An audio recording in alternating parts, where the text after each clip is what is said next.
তিস্তা এবং পদ্মার জন্য পার্শ্ববর্তী দেশের সাথে আমাদের যুদ্ধের দরকার নেই। সায়েন্টিফিক প্ল্যানিং দরকার। এই যে আমাদের প্রফেসর সাহেব বললেন যে উনারা রিসার্চ করবে। এখনো যেভাবে আসছে চায়না থেকে যে সাহায্য, এটা একটা ফিজিবিলিটি স্টাডি হবে। কারণ একটা নদী খনন করে ফেললে যে কাজ হয়ে যাবে তা না। পানিটা আসতেছে উপরের থেকে। তারা এটার মধ্যে ব্যারেজ দিয়ে রাখছে। আবার অনেক সময় তাদের যখন দরকার হয় না তারা ছেড়ে দেয়। তখন আমাদের বন্যা হয়। তখন উপকারের চেয়ে ক্ষতিটা হয়। তো সুতরাং প্ল্যানের মধ্যে এরম হইতে পারে পদ্মা এবং তিস্তা দুইটাই। যেটা আমরা বাইরের দেশে দেখি, দুইটা নদী দিয়েই কিন্তু পুরো বাংলাদেশের শহর সমস্ত উন্নয়ন করতে পারে। আমি জানি না 30 থেকে 35% মানুষ এই নদীগুলোর উপর নির্ভরশীল। তাদের অর্থনীতি, ধান, চাল, মাছ। সুতরাং এই ডেভেলপমেন্ট গুলো যদি আসলে সঠিকভাবে হয় এবং আমাদের সরকারের প্রশাসনিকভাবে যারা আছেন তারা সঠিকভাবে তাদের প্ল্যান অনুপাতে সিনসিয়ারলি কাজ করে, আমার মনে হয় আমরা আগামী 30-35 এর মধ্যে বাংলাদেশ একটা দেশে চলে যাবে।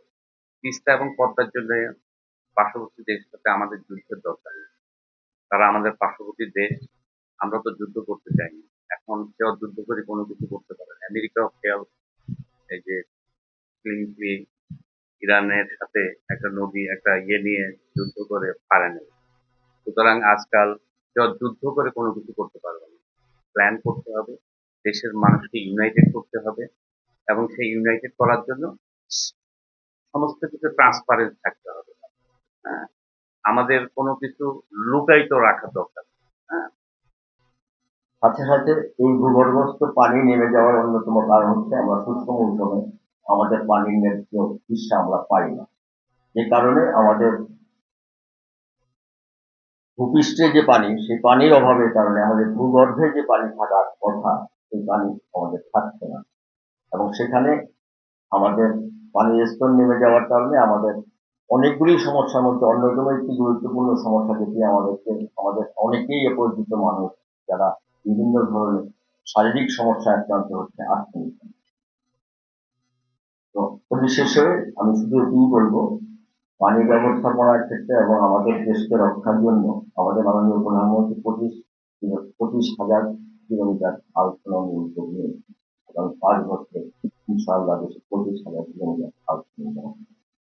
জলবিদ্যুৎ দিয়ে প্রায় 113 মেগাওয়াট বিদ্যুৎ উৎপাদন করার একটা ফিজিবিলিটি আসছে, সেটা আমরা বাস্তবায়ন করতে পারবো।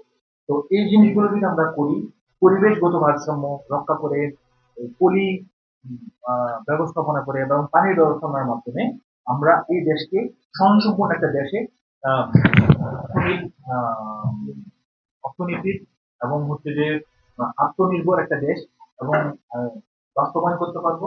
এবং এটা যদি আমরা করতে পারি, আমি মনে করি সত্যিকার হচ্ছে আমাদের মানুষের জনজীবনে অনেক উন্নতি হবে। আমরা খুব দ্রুত এটা বাস্তবায়ন করতে চাই এবং কোন ধরনের বাধাকে আমরা তোয়াক্কা না করে আমরা সামনের দিকে এই পরিকল্পনা নিয়ে এগিয়ে যাই।